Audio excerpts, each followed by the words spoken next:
Hello everyone and welcome back to Forza Horizon 5. We have not done this for a while, so I figured might as well try and come back to it, see how it does.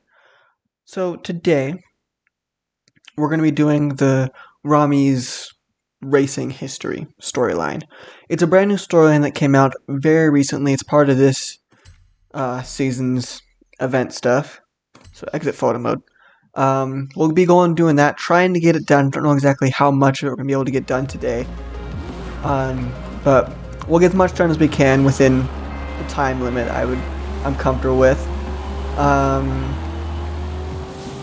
that's pretty much it. They did have the whole new Hot Wheels area. If you want me to do stuff in there, I can. I gotta let you know first, I did get very high up in the Hot Wheels stuff. I'll show you right here, Hot Wheels. I am Legend rank, so I am technically X rank in there, so I can use X rank cars. So if you do want me to do stuff in there, I can, but there's not too much to do in there. Because, well,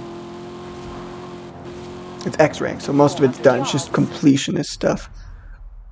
Oh, low bandwidth. Okay. We'll fast travel there then. Make it easier. Don't have to drive there the entire way. I got fast travel anywhere. I'm working on getting the rest of the fast travel board so it's free to fast travel, but 2,000 credits isn't bad at all to do.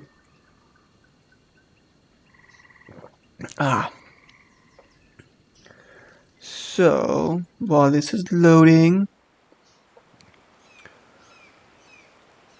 I don't have anything to say, so I'll see you guys when it finishes. Oh, it just finished. Never mind. It worked out perfectly.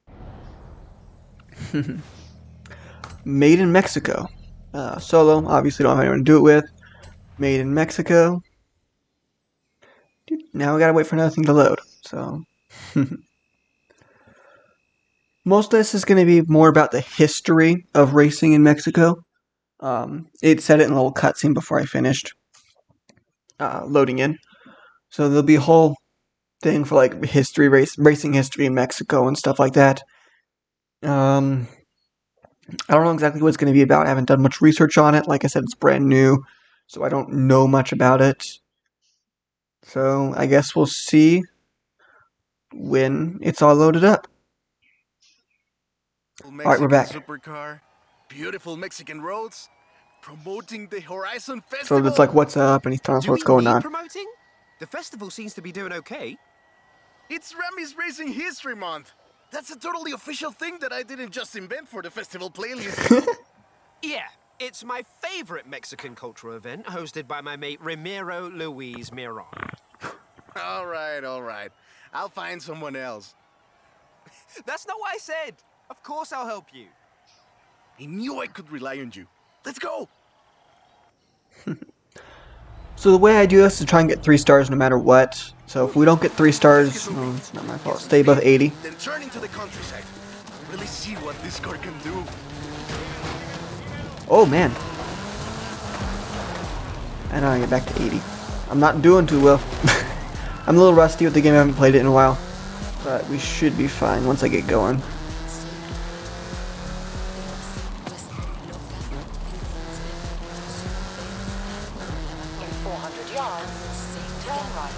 Just gotta do this a minute 50, which shouldn't be that hard. It's only like 3 miles away. I thought you'd never ask! So, VUL is an abbreviation. It stands for Vehicles of Ultra Lightweight and High Performance. It was started by 2 brothers, Guillermo and Iker Echeverria. Yeah, great speed! But let's see how you handle some corners. The VUL 05 is a track-focused supercar, designed and produced in Mexico, but tested and optimized in the UK. I even think I saw one at the festival when I was over there. We're driving the pre-production version of the VUL 05RR, the even more track-focused version. Somehow, the designers reduced the weight by 65 kilos, increased the power... Well, we got knocked off the edge. Let me rewind back. Hit the brakes a little bit so we don't fall off the edge. Then they lowered the engine by 50 millimeters to drop the center of gravity and improve cornering. Impressive!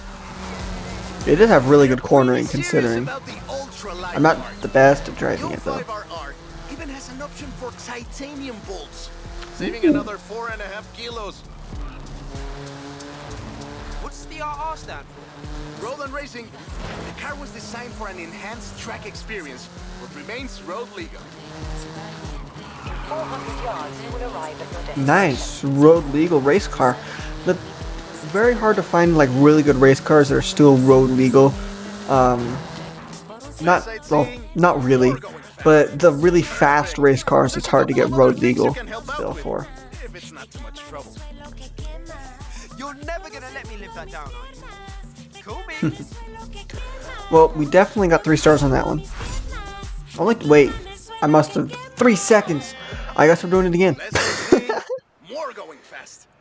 I was off by 3 seconds. I wasn't paying attention to the time. I was more paying attention to what was being said. I'll try and focus on time this time. Let's get moving. Get some speed, then turn into the countryside. Really see what this car can do. Oh, I did that again. Back on the road faster this time, though. That's good. I gotta get used to having good handling in this car. I've been driving cars that don't have the best handling at really high speeds. 400 yards. Like the Koenigsegg Jesko, it's the only car in the game that can go 300 miles an hour if you have the right tune on You it, want to tell me about the car, don't you? but it doesn't have very good handling at 300. Is an abbreviation. And it's going over the It stuff stands for again, so... Vehicles of ultra lightweight and high performance. It was started by 2 brothers, Guillermo and Iker Echeverria. Yeah, great speed! Well, let's see how you handle some corners. Much better on the corners. It's a track-focused supercar, designed and produced in Mexico, but tested and optimized in the UK. I even think I saw one at the festival when I was over there. We're driving the pre-production version of the Bull 05RR, an even more track-focused version. Somehow, the designers reduced the weight by 65 kilos. That's not a good thing that happened. I rolled off the edge. Let me rewind a little more, get back to where I'm more on the road. Right here should be fine. And increased the power to nearly 400 bhp. There we go. They lowered the engine by 50 millimeters to drop the center of gravity and improve cornering. Impressive. They're pretty serious about the ultra-light part. The 05RR even has an option for titanium bolts, saving another 4.5 kilos. What's the RR stand for? Road and racing. The car was designed for an enhanced track experience. It remains road legal. 400 yards, you will arrive at your destination. Definitely got it this time. I mean, 49 probably by the time we get there. But still a second before we lose to the 3 stars. You're never gonna let me live that down, are you? Cool me. Nice, there we go. See, 148.8. I'll see you guys when I start up the next event race. Today's episode of Mexican Welcome back. Automotive History with Ramiro is about the Baja 1000. You are very perceptive, my friend. This dune buggy was the first. Oh, sorry. Let's take it for a spin. So it was one of the first ones to compete in the Baja 1000. Might be one of the first ones to win, I'm not sure. 1000 is probably the most prestigious race held in Mexico. Do you know how it all started? I assume the Myers Manx has something to do with it. Correct again. The Baja 1000 started as a very elaborate marketing campaign for the car you're driving. But let me start from the beginning. On the 22nd of March, 1962, Dave Eakins and Billy Robertson did the first real Baja run. They went from Tijuana to La Paz in 39 hours, 56 minutes on new Honda CL72 Scrambler motorcycles. So they probably were a bit sore afterwards. They got a lot of media coverage though. A year later, Myers started to work on a prototype buggy he called Old Red in his garage in Newport Beach. It was based on the VW Beetle, and it paved the way for what we know as buggies. Cars that are built for off-roading using the Beetle as a donor chassis. But I guess they wanted even more publicity because in April 1967, Myers decided to make an attempt at breaking Eakins' record. And it worked! Myers did it in 34 hours and 45 minutes, beating Eakins for more than 5 hours. The rivalry was known as Bug Beats Bike in Baja. Sounds like something you did back in the UK, doesn't it?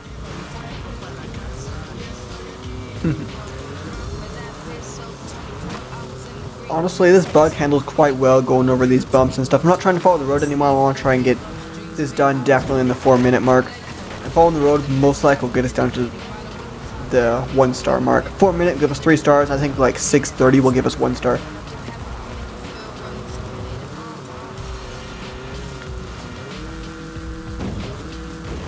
Oh, this isn't good. It might have been better if we stayed on the road for this part.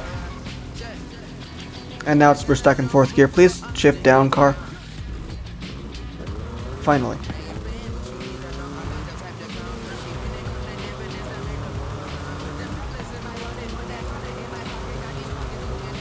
Right here, probably a good place to go straight through.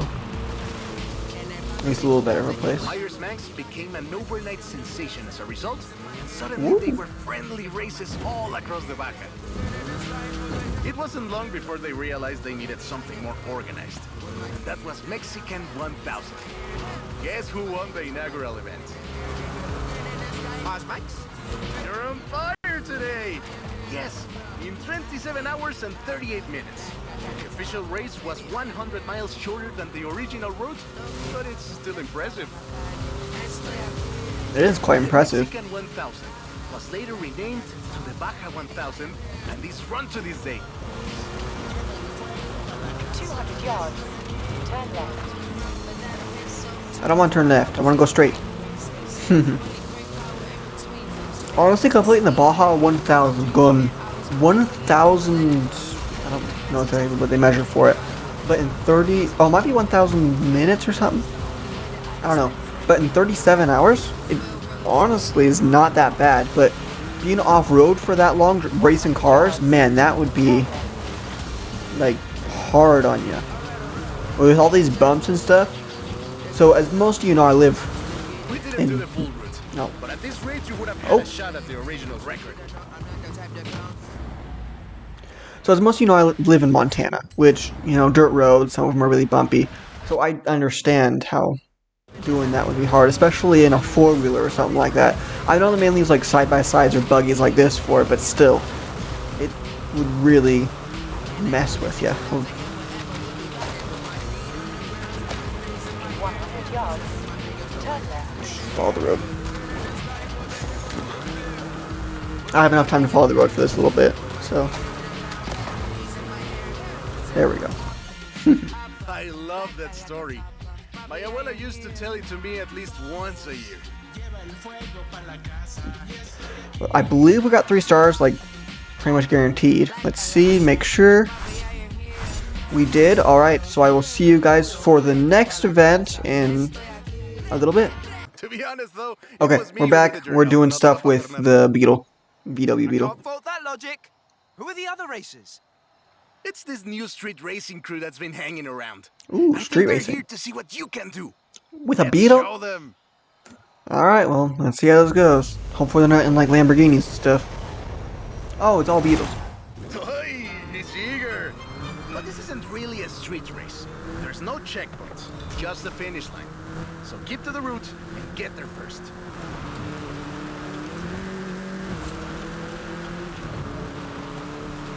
It's hard to overstate the effect that the Beetle had when it arrived in Mexico in 1954. Before that, That was a bad all we turn had for me. were these huge American cars.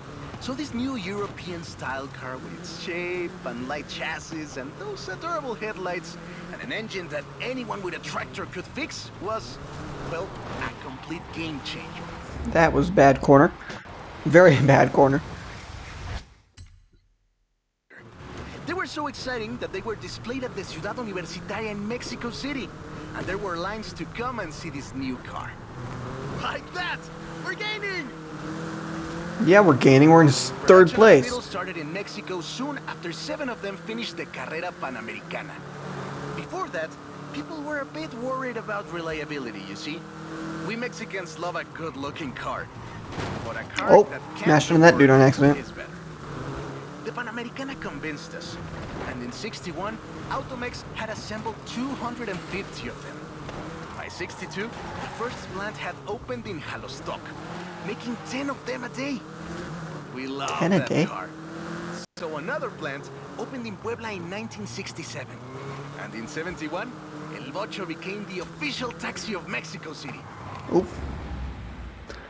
So, the Bug being an official taxi, that's weird to think about. Which is why you see so many of them today. It's funny.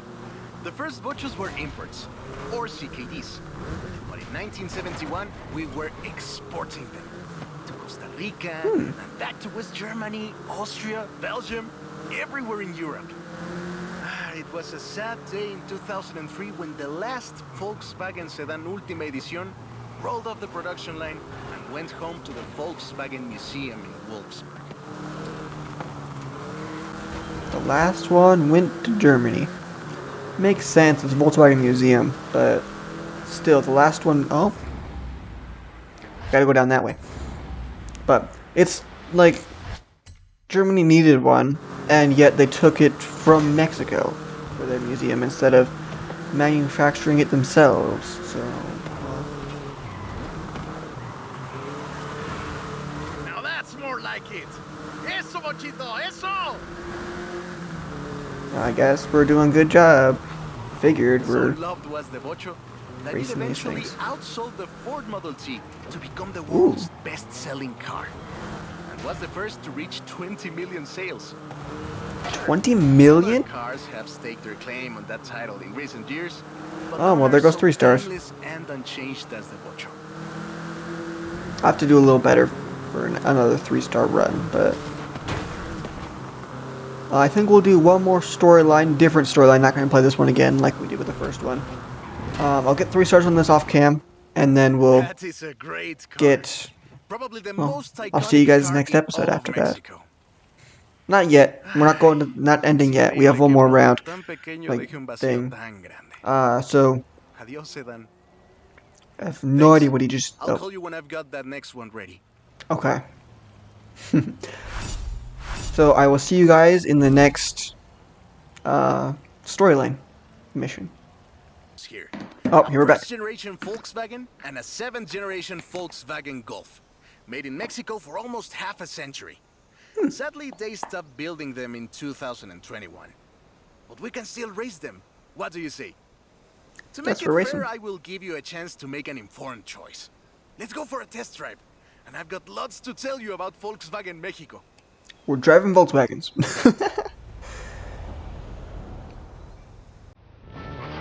Volkswagen Mexico headquarters are in Puebla City. It started production in 1967 with the famous Beetle. As we call it, the Bocho.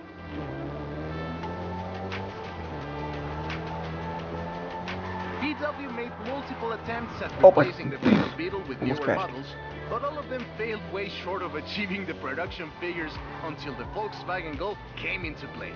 Volkswagen Golf. Okay.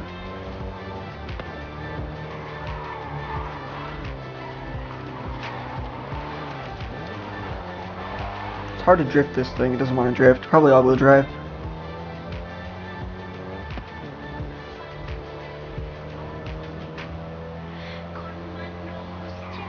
The first generation was released in Mexico as the Volkswagen Caribe and had quite a Caribe. few variations, including I don't know if I said that correctly, but GTI okay. you're driving right Oh. now. So similar to this thing we're driving right now. Oh, we'll crash into those. Yep, wreckage. Burnout. Yep, there's the burnout.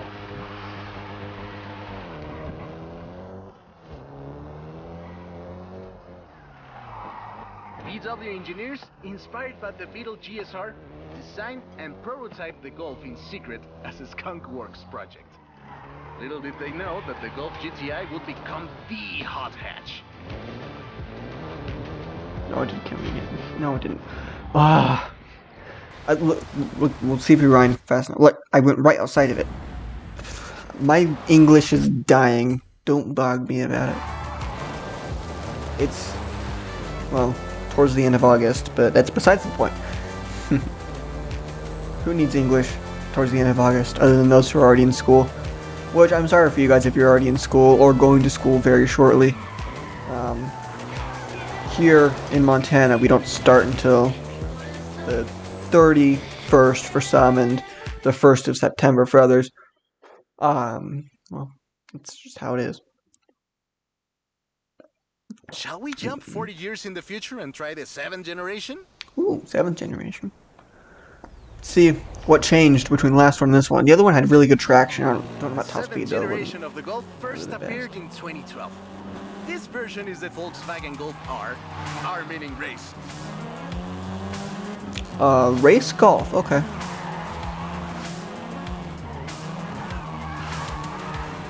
You know, I can't complain. There's a bunch of weird race cars out there. This was the fastest Golf in the range, with a 0 to 60 time of 5.1 seconds.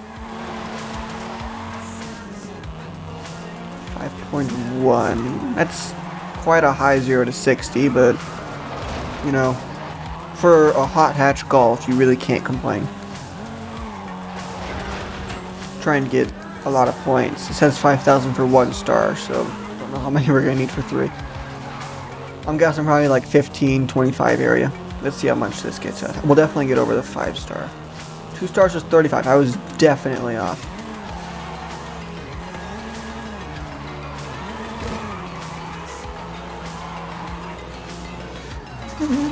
Oh! Volkswagen Mexico produced all 7 generations of the Golf, totaling more than 2 million units over 44 years. In fact, a lot of Golfs you find in the US were built here. Well, that's interesting to know. US Golfs built in Mexico. Honestly, that makes sense. Less travel costs, like shipment and stuff. So it's probably a good call for Volkswagen to do that. Let's get this score through. Oh, of course.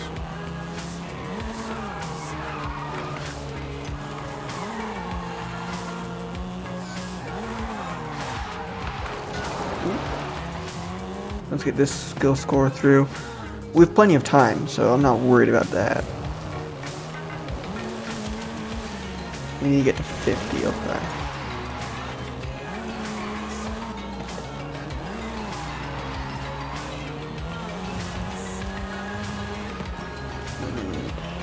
Do I want it to end it on us, right? Like, accidentally.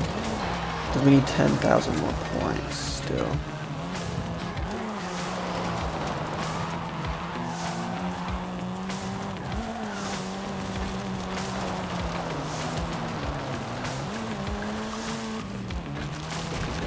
Smack this should get...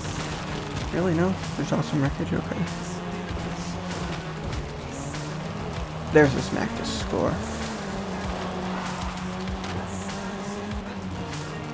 One more like destruction skill or something. There we go. Okay, let that go through and we're good.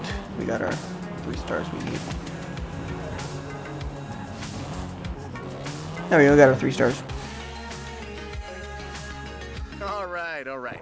Enough driving around. Let's go head to head, after you've had a chance to rest. Oh, well, that must be the end of the chapter. So, yeah, end of the chapter.